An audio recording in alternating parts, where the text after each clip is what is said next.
All right. Hope everybody's doing well. I guess I need to get this hat off.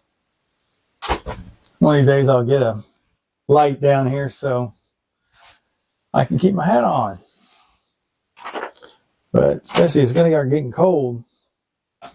So hello everybody. Today is November the 1st, 2024.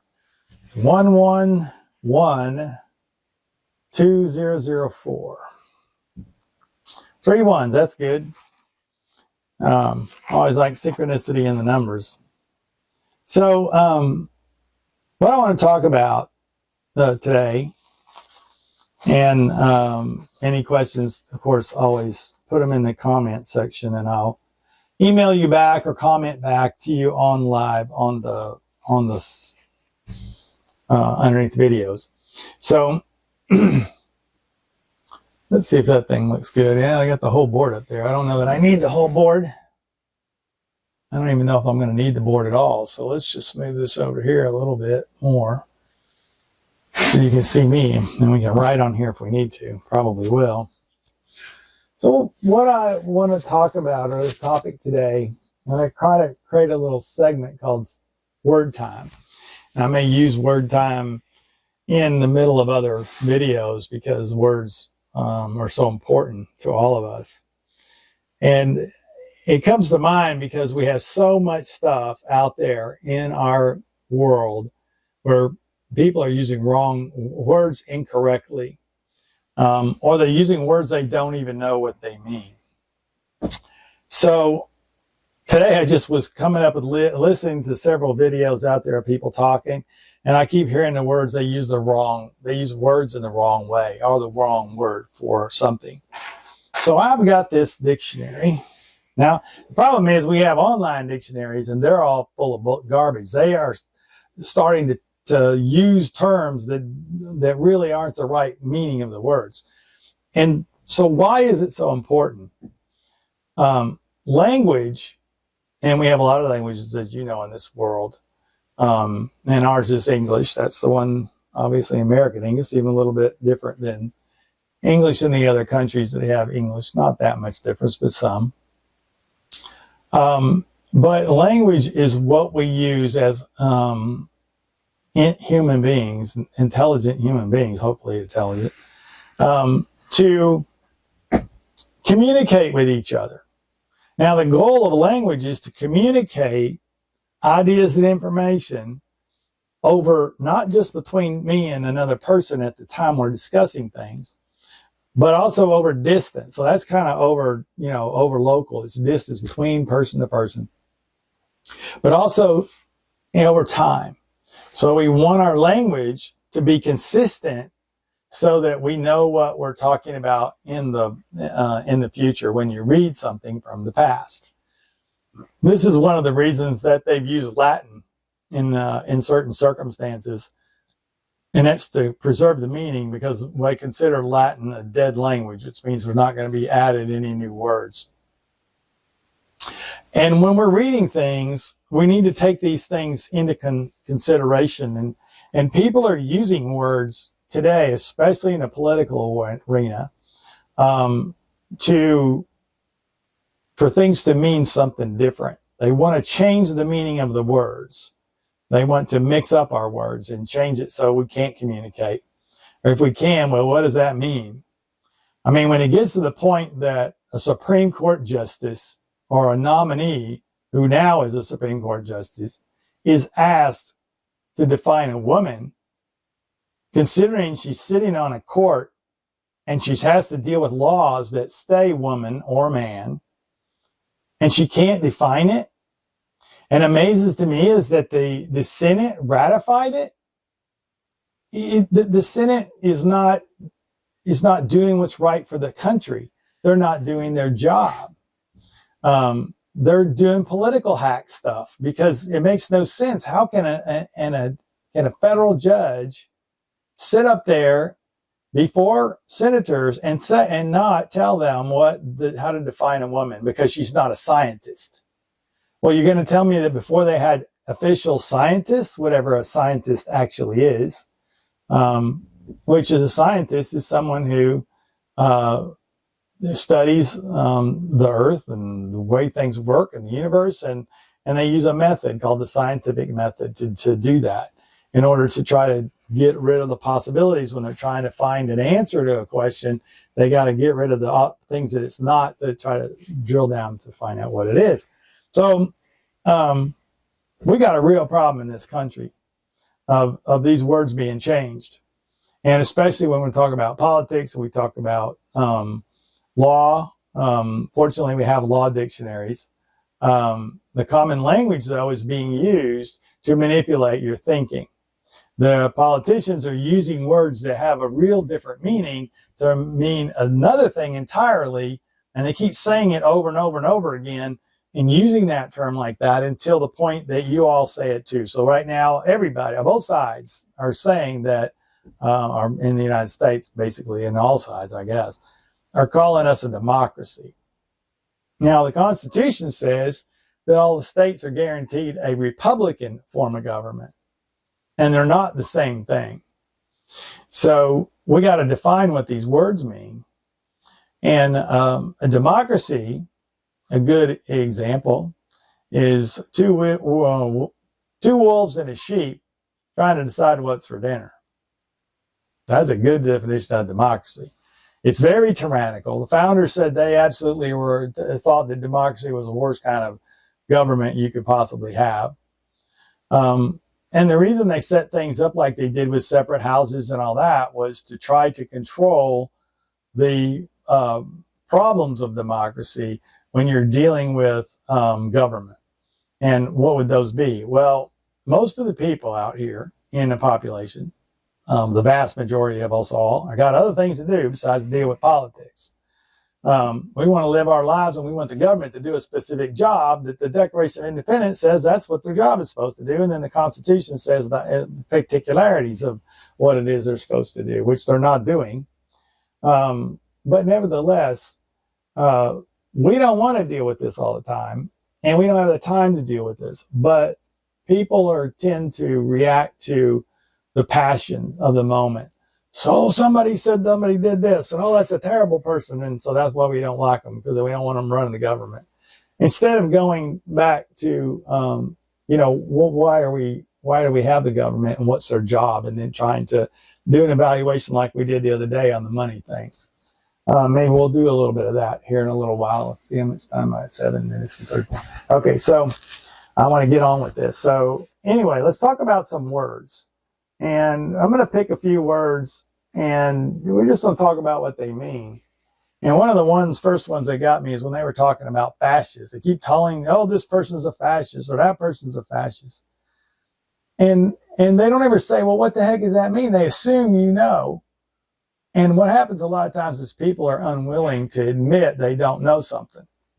I've been in technical environments where we had a presentation going on, and it had to do with security, and a particular type of technology was mentioned by the manufacturer's rep in explaining this stuff to the security people at a big corporation, and they used a word, and it didn't define the word to the user, and so he just used it right in the middle of the presentation, and it's called, anyway, it doesn't matter the name. But the bottom line is that I noticed, I said, wait a minute, these are always words that people use, and I stop them. When I see them using too much acronyms, ones that aren't, widely understood, then I stop and ask questions. And I asked the customer or prospect, and I said, do you understand what that means, what XYZ is? And he looked at me and he admitted he didn't. But they act like they do, and people don't want to be the guy that doesn't know. I'm not afraid of being the one that doesn't know. I want to know, so unless I'm willing to admit that I don't know something, I'm never going to know what I really want to know, which is the truth about things. So as a result, you want to stop the time, and it's getting really bad today. So I'm using this big old dictionary. This is that dictionary that you get out of the library when we were kids. I don't even know. I haven't been in a library in a while. I'm not in that kind of a library. And let me see, this is not in the best condition in the world. But I think this thing was let's see, when it was, previous editions of copyright was 1904, and this book is 1950. Copyright 1950 by the World Publishing Company. So let's look up one of those words, the one that triggered me this morning, and that's the fascist business. So let's see, and I haven't even looked at this yet, so we're going to look at it together, and I'm going to find fascist in here. I already kind of know what fascist is. My understanding of it is what Mussolini said. He said fascism is a joining of the state and the corporate interests, which we have in this country, a lot of it, because the corporations are ones who are running and to a degree, they're really participating with the government employees to get those illegal aliens in here to invade this country. And I mean, you look up the word invade, we'll look that up too. Let's see if I can find fascist. F-A. Okay, F-A-C. There it is, fascist. Okay, fascist. There's a noun, a member of the Fascisti, F-A-S-C-I-S-T-I. See, that's interesting. It just pops up and says that. So what's and this is, remember, 1950. So what does that mean? So another one is the pertaining to or exhibiting the tendencies of the Fascisti. So we got to look up the Fascisti. And I can't even say that word. Gee whiz. It's F-A-S-C-I-S-T-I. So I'll look at F-A-S-C-I-S-T-I. And that says, Italian organization founded in Milan in 1910 by Benito Mussolini for the ostensible purposes of opposing and suppressing all radical movements in Italy. The members of this organization, known as the Black Shirts, made a march to Rome in 1922 and established headquarters there. Mussolini formed a totalitarian government immediately following the registration of the premier FACTA, F-A-C-T-A, FACTA, I don't know how to say it, and became dictator of Italy, hence any similar organization in other countries. So that's what it meant in the dictionary in 1950. And then Mussolini came out as the leader of it, and he said that fascism is a joining of the state and the corporate interests, we're doing that now. I mean, because these companies are making a ton of money bringing all these invaders in here. And so I'm gonna look that up. What's an invader? So invader, F-G-H-I. What were the letters on the H-I-J? The letters on here have been worn down. I-N. Let's see. So, and I did look this up before. I don't know that I looked up this book, but invasion. I-N-V. Okay, it's right here. Invade. Okay, so an invader is one who enters the territory of another with a view to war, conquest, or plunder. An assailant, an encroacher, an intruder, one who infringes on the rights of another. Okay, so we have a rights as a country to be a country. And our property that everybody has here, we own the property. The public property in this country belongs to the people. It's supposed to belong to the people, and to the people of America, for example, the United States of America. And when somebody's an illegal comes over here, somebody breaks our law and goes across our border, they are invading the country and they are invading the state. And that's one of the things, like in Texas here, Abbott's, after I sent them an email 2 years ago telling them, hey, they're invaders. You got the power underneath the Texas Constitution to repel invasion. It says that in the Texas Constitution. And that Constitution was ratified by the United States Congress after the Civil War. So the United States Congress gave the permission to the United State of Texas to repel invasions. And that's what he's doing. And that's why they can't stop him right now, even though they're trying in courts. But it's about damn time. He took 2 years or whatever, how long this invasion's been going on, to actually do something about it. And so the truth of the matter is the people coming in illegally without permission are invaders. They are not migrants. They're not illegal migrants. They are invaders. That's the right word. You don't take another word like migrant, slap a modifier on there, and then say, oh, well, that's the new word. Why aren't you using the invader word? Because they got another agenda. They want to portray these people as just, oh, they're just migrants. And they're trying, and I'm going like, well, why are they coming in here? Because remember, they used to tell us, well, they're coming in because they're hungry and they're oppressed and all that. Well, every picture I've seen of these guys, especially a lot of these are pictures of young men in their 20s, late teens and 20s. They look fat and happy to me. I don't see anybody coming over here in rags and poor and scrawny looking or anything like that. I was so-called oppressed. So that's not what this is all about. But a fascist is somebody who is a part of the Fasci, right? And the communist, so when they tell you that, oh, this party or that party's fascist, or you're a fascist because you don't agree with their opinion, is ridiculous. It's, we have communists. So what's a communist? Well, communism is a very advanced form of socialism. Socialism is the first stages of getting to communism. And the corporations that we have in our country are becoming monopolistic. Everybody knows you got 2 or 3 kinds of computer systems. You got Apple and you got Microsoft. And the funny thing about it is the operating system is pretty much restricted to that operating system. Now, there's emulation systems in Apple that let you run Windows things on it. And I haven't found one that runs Apple's emulator that runs on a Windows or an IBM computer. But you pretty much can't put an Apple operating system on a Dell computer that you go and buy. So that's a problem. To me, that looks like a monopoly. And it's monopoly because it kind of went that way to a degree because it was the hardware and the compatibility between one system and another. That's why this turned out the way it did. But it's not good for the American people or the freedom of the world unless it's strongly, regulated. And then what happens? Well, the regulation guy goes and quit that job and goes work for the people he's regulating, which we should stop that too. Anyway, I digress. We're getting off different things. So words. Another word I think is very important for us to think about is democracy. That we're a democracy. Well, most people don't read the Constitution.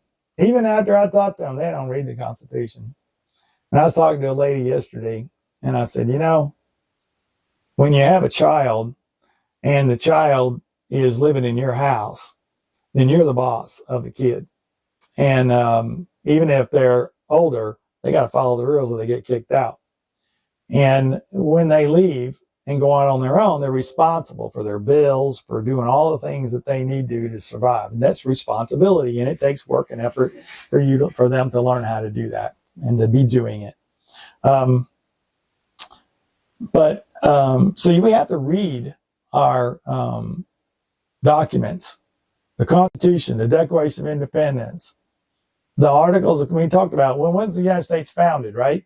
And it wasn't founded by the Constitution, but everybody saw that it was founded in 1776. No, July 4th, 1776 was the day that the colonies declared, the people there declared that they were independent countries, all separate. They weren't in a union. They wasn't part of there was no United States.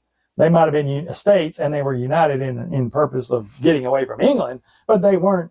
That'd be like Mexico and the United States decided to join together to go to war with Canada. It doesn't mean that the United States and that Mexico are the same country or that they are an entity. So anyway, the democracy versus the republic issue has to do with the fact that the Constitution guarantees that it will make sure that every state in the Union is a Republican form of government, not a democracy. And Benjamin Franklin, after they wrote the Constitution, came out in the public, and a woman came up to him. Now, this is documented. I don't know, I just not heard his story before. I would have to go do some research. But the question came out was, Mr. Franklin, what kind of a country or government did you guys make? And he said, a republic, if you can keep it. And he was talking about the Declaration, the Constitution. And the funny thing was, they weren't supposed to go there to make a new government anyway. They were supposed to go there and negotiate a trade deal. But they figured out real quick the system's not working. And so I don't really know the history of what happened behind the scenes. I was thinking about this the other day, and I'm thinking, it would be interesting if we had history about the times and when all this stuff was going on. How was it done? You actually had a legislature, a colonial legislature. So while the colonies were basically corporations authorized by the king, they created these legislatures in the system, a governor, whatever, to govern affairs within the colony. All because everybody had the same problems. They got, get into fights, and somebody's got to adjudicate that. They got to pass rules and regulations and all that, like cities do within countries. So they were doing the same thing. Well, now they say, okay, well, now we're independent countries. And so it would be interesting to know, well, exactly how do you implement that? Did you just, we just continue on, and now we claim we have this extra power that we had before? But they wrote their own constitutions, and each of the states had to go and ratify their own constitutions once they did that. But I think the history of this is what happened, and this is how they justified it. And I think it's very interesting that the Articles of Confederation, which is the one that when it was ratified, that was the union was created called the United States of America. And that Articles regulated, basically created the United States government, the original one. And it'd be interesting to know that they put into the Articles that the union was perpetual, which meant, let's look that one up. Perpetual. Okay, and I know it's been going on and on and on. But the question is it perpetual as in permanent? So let's do perpetual. Okay. This thing is books of lit. PRP.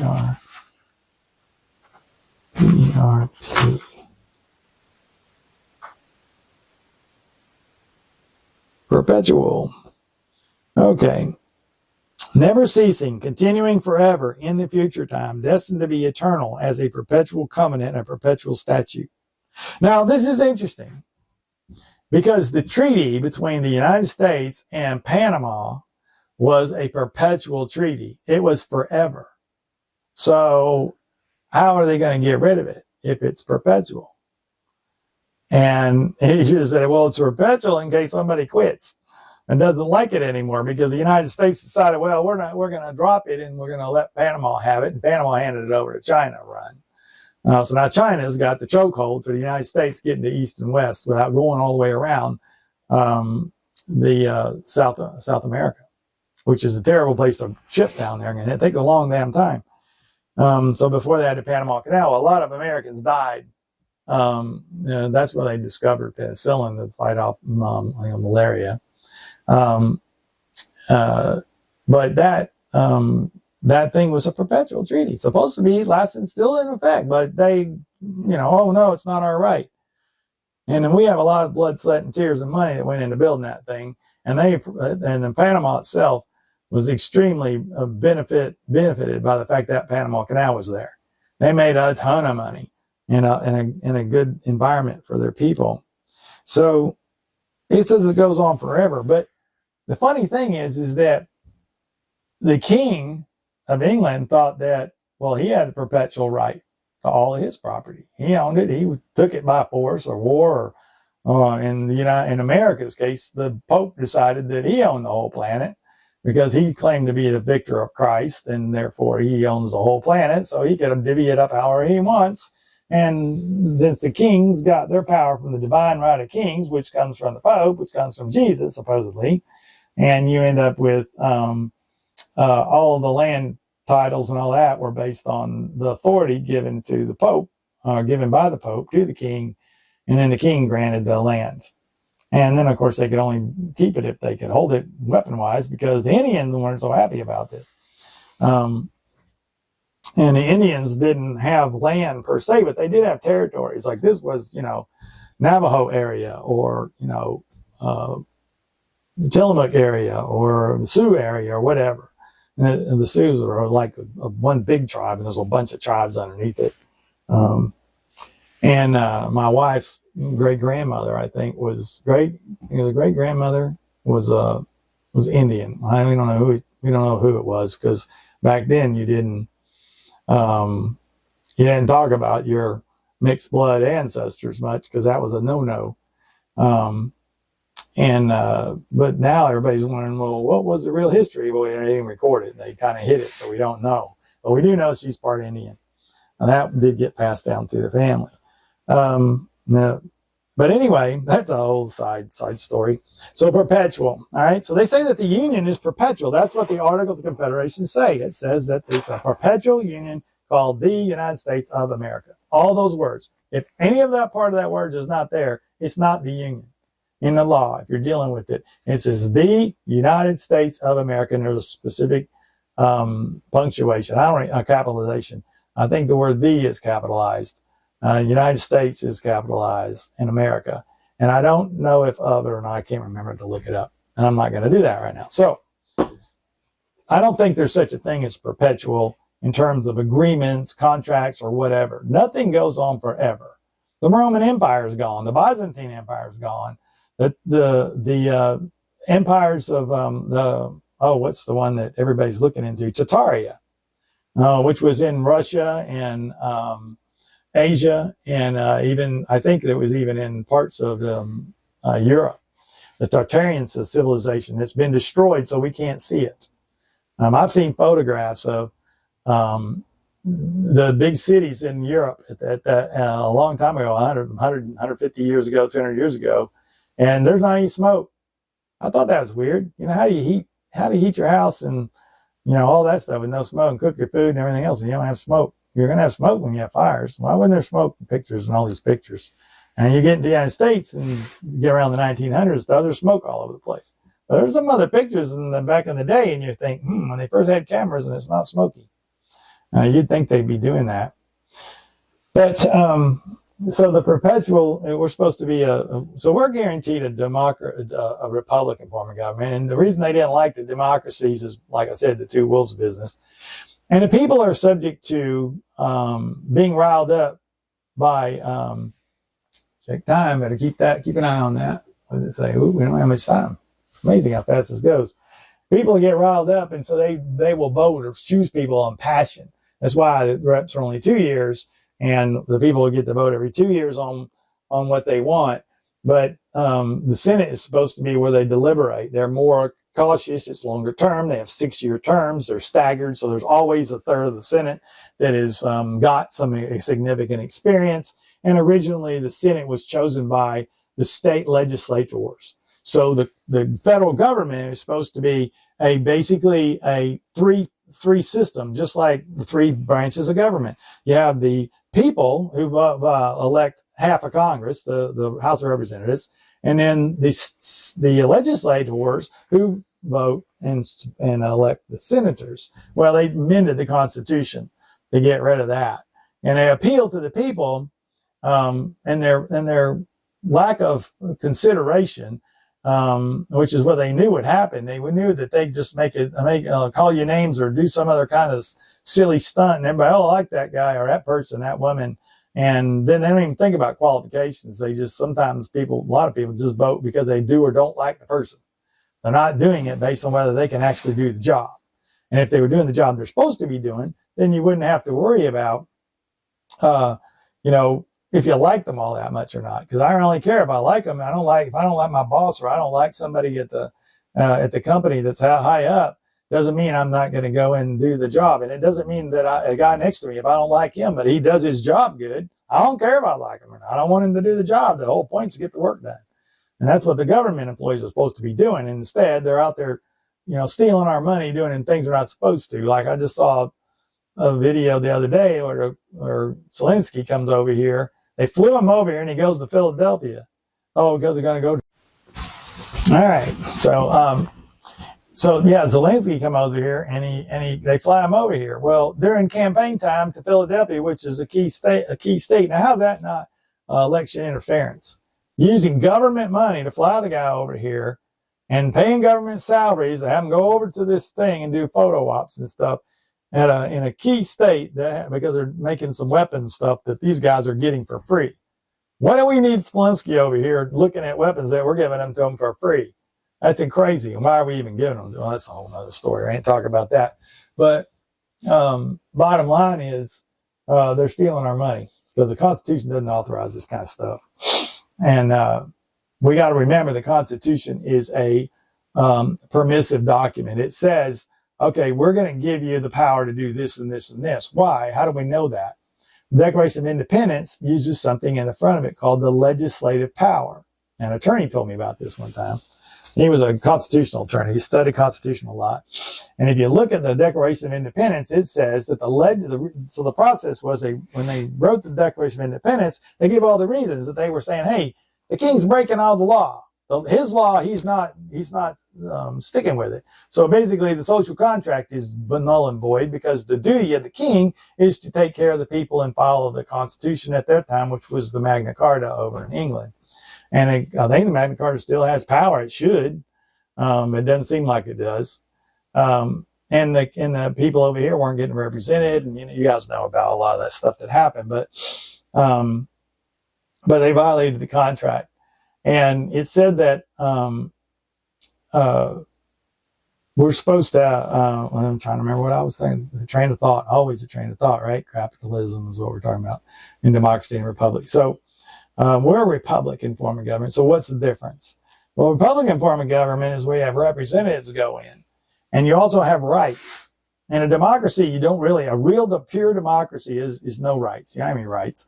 You have whatever the majority gives you. So, however, 50% plus one, that's the way we rule things. That's nuts. If it was up to me, we have an amendment to the Constitution, you have to have 60% or 65% of the Congress people agreeing before a law is passed. We wouldn't have all these stupid, worthless laws. We'd have some stuff that made some sense. And you wouldn't be allowed to have more than one subject on a statute, on a bill. And then they immediately have a word limit on the bill. You can only have so many pages. And then there absolutely needs to be an amendment that says all bills must be submitted and may not be voted on in less than a certain amount of time. We have to have a time period in there. The problem is that you got this thing called emergency. And so the emergencies come in and, everything becomes an emergency. Same thing like, you can't look at some government documents because it's national security. Well, how do I know it's national security? You just say it's national security and you're hiding shit you aren't supposed to be hiding with it. You're using national security for things that aren't really related to the security of the country. And why do we always have to have wars all the time? We have all these money going to wars. I don't know. We'll see how it happens. Hopefully things settle down. But anyway, we're a republic, not a democracy. And we have rights, and our rights come from God. The Constitution says that. The Declaration of Independence does. And your common sense does. Because if you think about it, what's the basis for that? Well, if you think about it, you say, well, what if there was only one man? Okay, well, let's say Adam and Eve. Let's just say that's the way it really was. And I don't think that's the story because where all the different races come from if there were just Adam and Eve. But bottom line, let's say there's Adam and Eve gets plopped down on the ground and they have a baby and so they have some kids and then before long you got a bunch of kids around here. Now we can also obviously say that Adam and Eve had a right to talk. They could speak because God gave them the power to speak. They could travel. They can walk around and you can make things. That whole thing about we hold these truths to be self-evident that all men are created equal, that they're endowed by their creator, even though Biden couldn't say he knew the thing, with certain unalienable rights. Among these are these things: life, liberty, and the pursuit of happiness. Now, why do they say pursuit of happiness? That's kind of strange. But you couldn't just say property because they didn't want to say that. So people might misconstrue it, maybe. I don't know. That was originally they were discussing it, and I didn't ever look into this in real depth. Or if I did, I don't remember it. But the pursuit of happiness includes the right to have property, and to pursue the acquisition of that property. Well, which brings up, well, how can you be taxed for your production of your property if you have a right to the property? So how can they take your money for that? Well, we'll talk about that sometime. Maybe I'll talk a little bit over time and start pointing some things out to you guys. So those are the words. So we need to listen. These guys are constantly on TV telling democracy, democracy, democracy. And why are they saying that? You really should think about that. Are they stupid that they don't know about it, or supposedly so educated they're going to tell us all what to think? But they don't know the difference between a democracy and a republic? Well, there's something going on there. And I would be very suspicious of anybody who can't call this country a republic. And even Donald Trump, he said democracy. I heard him say it. He's saying he should be saying this republic. Now, the Republicans do say the word republic a lot more. I've never heard a Democrat say it. But they need to be accurate in what they're saying. Another word that I wrote on this little piece of paper, capitalism. Let me mark off, make sure I get the ones, because I'm kind of skipping around a little bit. Capitalism versus corporatocracy. I call it a corporatocracy. Basically a corporation type situation where the corporations are rules. We have a version of fascism that the United States actually is. And both sides are involved in it. Don't be telling me that all the Democrats, the Republicans are fascists. Well, the Democrats, no, they're all they got serious elements of fascism when the corporations are taking people off of YouTube and Google. Search engines are being blocked and all this crap. The corporations are doing it. The government's not doing it. Now they're admitting that they did it, and X did it, or Twitter, and Facebook's doing it. We all know they're doing it. They admitting that they're doing it. So, what's going on? These corporations are basically operating hand in hand with the government. A corporation should not be allowed to give 1 penny to the federal government, despite the fact that the Supreme Court ruled that, a corporation is a person, has rights. It doesn't have rights. It's a fiction. It can't be part of the Declaration of Independence because it says we owe these, they're endowed by their creator. The creator is God. We're talking about God, the creator of all things, source of everything. The man upstairs, a man and a woman upstairs, because the idea that God's one or the other doesn't make any sense. Because if that's the case, then where's his wife? So anyway, so God created us. So he didn't create corporations. Those are fictions. They don't even exist. You can't hold a corporation in your hand. I can hold a human in my hand, bring him in here and hold him, grab onto my shirt. Oh, this is a human right here. So I know that, but the other's a fiction. It doesn't have any morals. It doesn't have a conscience. Think about it. How's a corporation equivalent to a human when it doesn't even have a conscience? It don't care. All it cares about is it doesn't care at all. It's not any different than AI, which is artificial idiot.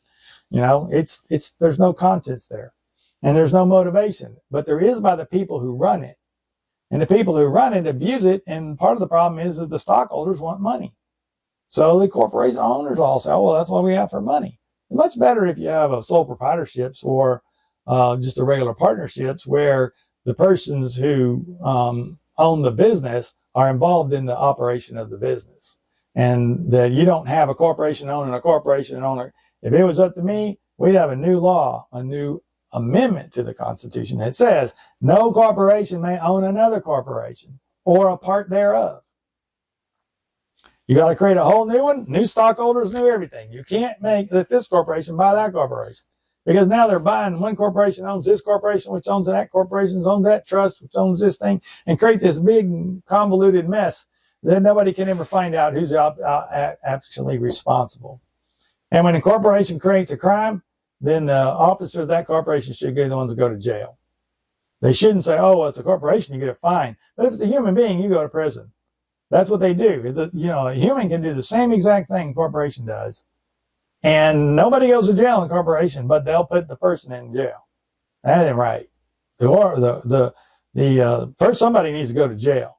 Whoever violated the law in that corporation needs to go to jail. If the penalty's jail, they shouldn't be just saying, "Oh, we'll take, you do $5 billion worth of violation and stealing and stuff, or whatever it is that you did that was bad, and pay a $300 million fine to an administrative agency, and then walk away with the rest of the money in your pocket." And that's what they've done. The banks have done that. A lot of them are doing that. So anyway, how much time we got? Okay, we got, I'm going to do maybe 45 minutes. There's a few more minutes. What else did I want to talk? We could talk about a whole lot of things. But I want to mention that this stuff is developed over time. There's been a systematic effort to change all of our words. Like, instead of saying the guy's a liar, they'll say, it's just misinformation. Or they'll say, well, you're wrong, or you're incorrect, or they have words that they use. They mix them. I'm trying to remember what the liar versus oh man, I can't remember the name. Well, maybe we'll get it next time.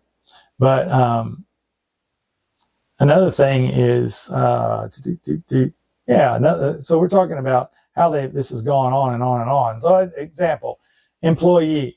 Oh, now they call them our associates, or team members, or words like this.